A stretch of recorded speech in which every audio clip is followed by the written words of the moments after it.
What is up, dudes? I'm back. Another episode of Modern Meta Breakdown. And I know I look a little different. I look like the fake Nan Man, but I actually am the real Nan Man. I promise you. So we're back at it with some more Modern Meta Breakdown. A little bit of delay since our last episode because I ended up moving. That's why our background looks a little bit different back there. But yep, we are back at it. And we got a really fun deck to talk about this week. This is one of those decks that I played in like the first iteration of it when it first started popping up. People were trying out this Hardened Scales Affinity style back when like Snake had just come out, and they're like, oh my gosh, let's throw this Snake in there with this cool Hardened Scales and we'll just have all the counters. And it was like a green black version, and now it's kind of streamlined into this more resilient, more powerful mono green artifact. It's often called Hardened Scales Affinity because, well, it's pretty much just an affinity deck, but, you know, with Hardened Scales in it and just that sort of kind of go wide, go power mode. Let's power up real big. So we're going to be talking about that deck this week, and let's hop right into it, guys, because that's what we're here for. Boom. Let's get going, shall we? All right. So we're going to be talking about Hardened Scales Affinity. Talk about our creatures first, so let's hop into it. So going over things, the deck is called Hardened Scales Affinity. It gets its name, of course, from the enchantment Hardened Scales. If one or more +1 counters would be put on a creature you control, that many +1 counters plus one more is put on instead. So basically, if you're going to put one counter, you put two. Simple, easy, right? Everyone understand that? Cool. So we've got like the main creatures that you would think about, right? All right, so we got some hangerbacks in here. We've got our Arcbound, and of course the big man himself, the Walking Ballista. So how does this deck work? As you can see, all of the creatures that I have popped up here, they are all designed to have +1 counters put on them. So the objective, as the deck's like the game plan that it wants to do, is it wants to be able to have a Hardened Scales out and then play some of these artifact guys that you normally put a counter on it and just kind of make them really big. All right, you can do some crazy modular stuff in this deck as well, but I have Arcbound Worker pulled up on the right hand side because this is a fine 1-drop if you are sadly not having a Hardened Scales. Throwing this down on turn 1 is pretty nice, having a modular 1, so it's just a 1/1 for 1, but because of that modular, when it dies, you can put its +1/+1 counter on target artifact creature.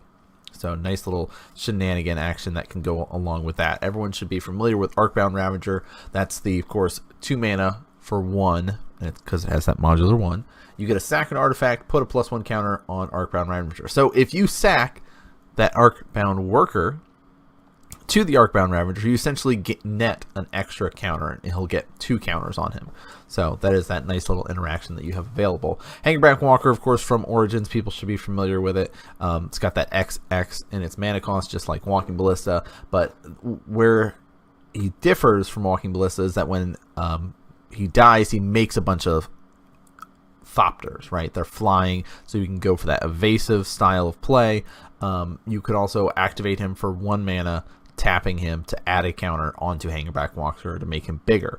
Walking Ballista is all about dealing damage, and it costs 4 to add an extra counter on it. So one of the nice aspects of this deck, like original Affinity, is that it can go and switch gears from that kind of go wide to that pure style. And one of the ways that it can do that is with this Hangerback Walker, right? So you can be able to say, you know what, I'm going to just make him really big, and now I've got a bunch of 1/1s flying at you. All right, now I'm going super wide. Or if need be, hey, I've got 1 Thopter coming at you, and he's going to kind of come at you, or I'll be swinging in with the Arcbound Ravager and the Walker, and oh, you're blocking the Arcbound Ravager. I can start sacking and doing some shenanigans, making him bigger, and if I need to, I can even sack the Arcbound Ravager to itself and move that modular over onto Hangerback Walker, and you can be able to sneak in some wins there. This is a snowball style deck where it can get really big really fast. And so one of the ways that it does that is these kind of enablers, and we're going to talk a little bit about the enablers that the deck has. So let's move slightly away from our creatures for a second. because we got some fun ones to talk about. So goodbye, Hagerback Walker. Goodbye, Walking Ballista. And goodbye, Arcbound Ravager. Yep.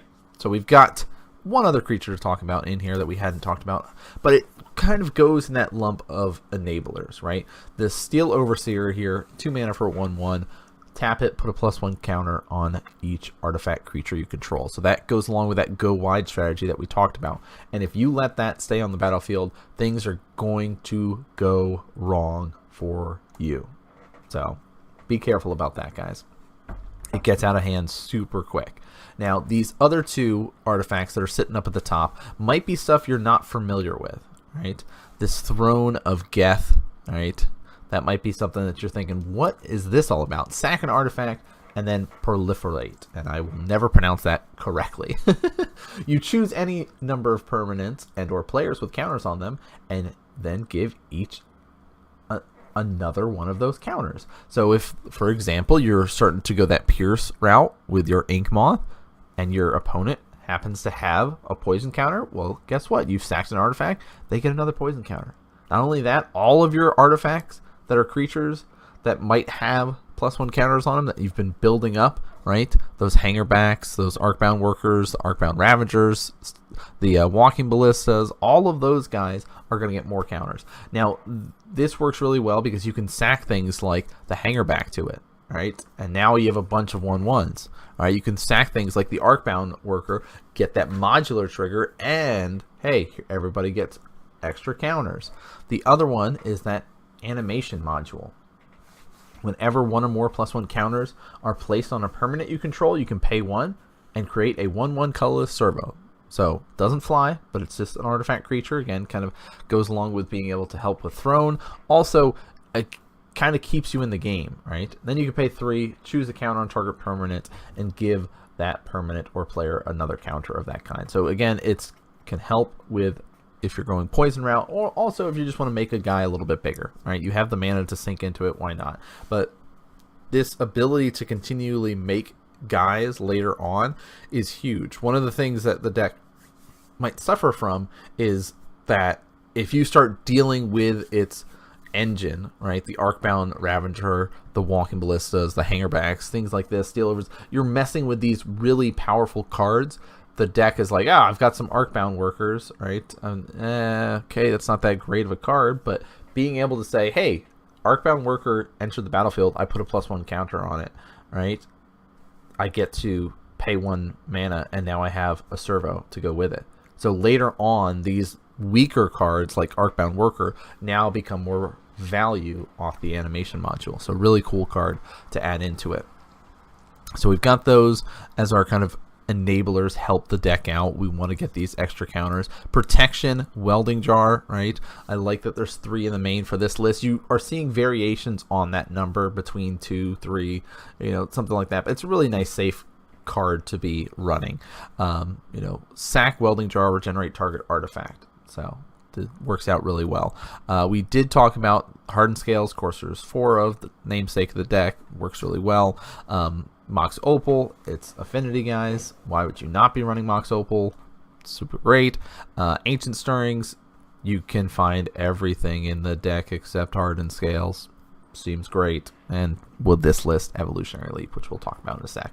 But really, it's just like, hey, I can find the land I need. I can find a creature that I need. I can find, maybe that Throne of Geth later on. All these great stuff. So really great. Makes sense that it's running. People talk about it. It's one of the best cards in Magic, and for good reason. It's a powerful card. So we've got Evolutionary Leap. Now, I've seen lists that are not running it. I've seen lists that are running it. It's one of those, I want to stay in the game, and if I'm playing against a deck that has a lot of board wipes, a lot of removal, this is a way to stay in the game.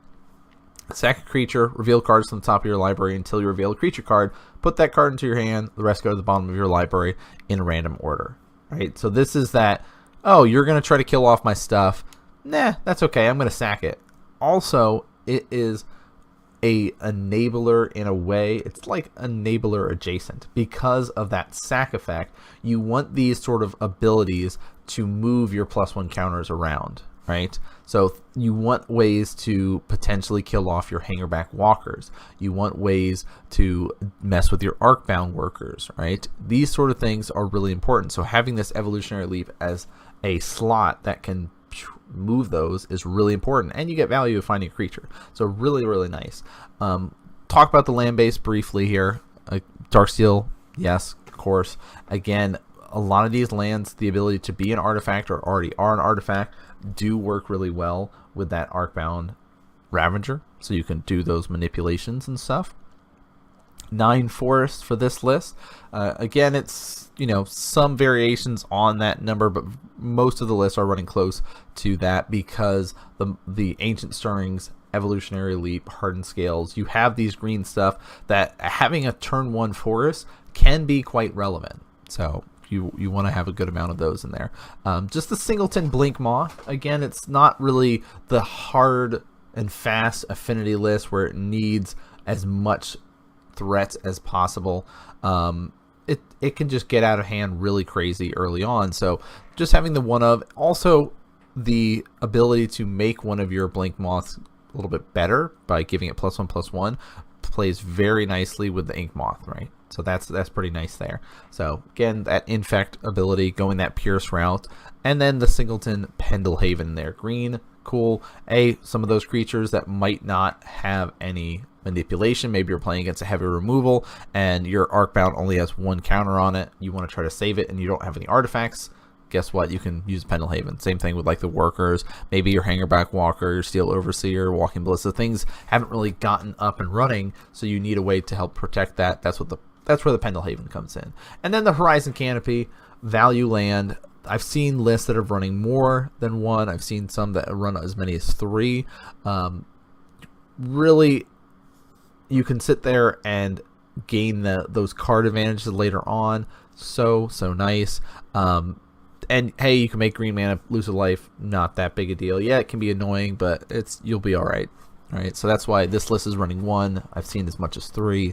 It's pretty powerful. Sideboard, let's talk about real quick. Dampening Sphere. Hey, it's a great card, guys. If you have not seen it yet, it works out really well. You know, anti-Tron stuff, and then this second clause underneath of it. Each spell a player casts costs 1 more to cast for each other spell that player has cast this turn. Works out very, very well. Definitely has an effect on something like Storm and things like that. So that are trying to play a lot of spells in a single turn. So really, really nice card. I love having 4 of. Grafdigger's Cage. There are a lot of graveyard stuff running around, and we will be talking about a newer graveyard deck next week, guys. I'm sure you guys have seen it running around, so keep your eyes peeled for why that is super important. But you know, there's a lot of graveyard stuff running around. Preventing creatures from coming from the graveyard is very relevant in Modern, as well as the players can't have cards enter from their libraries, right? That's also another important thing. The can't cast cards in their graveyard. Hey, I can't cast creatures, I can't flash back stuff. Really nice, especially with all the control. But if there's any Coco running around, or you know, any decks along those lines, Counter Company, you can mess with them in that way. An extra Evolutionary Leap, again, we talked about how it's really beneficial against a lot of removal, being able to kind of gain that value. And okay, you're going to try to 1-for-1 me, but it kind of doesn't work out that way because I'm just going to gain value off of this.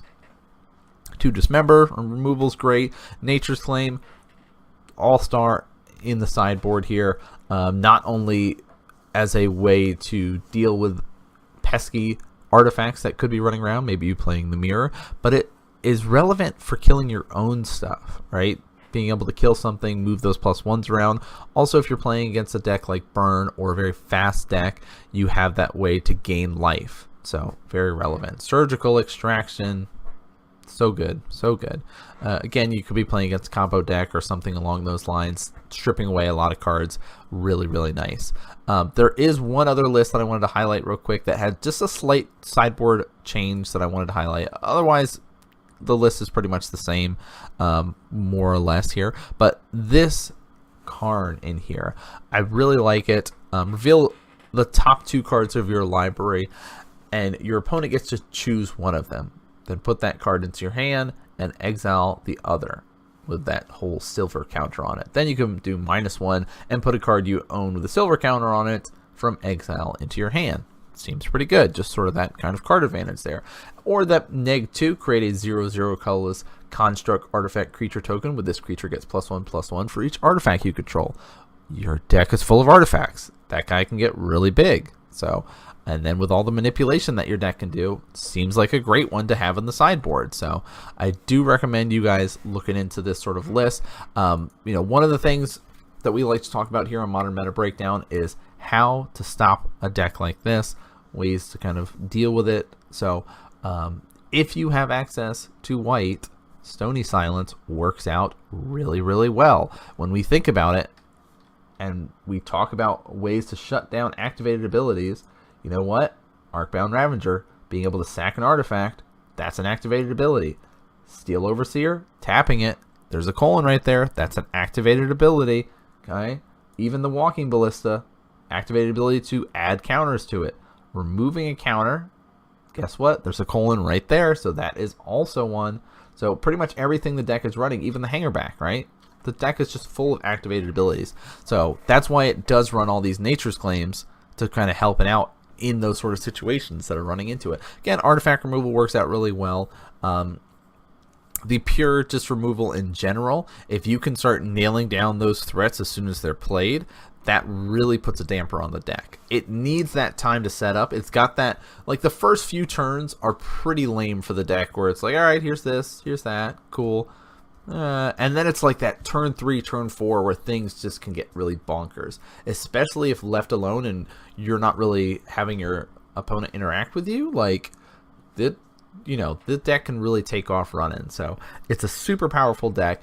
Again, it has that ability to switch between going wide and that kind of single target pierce style of play.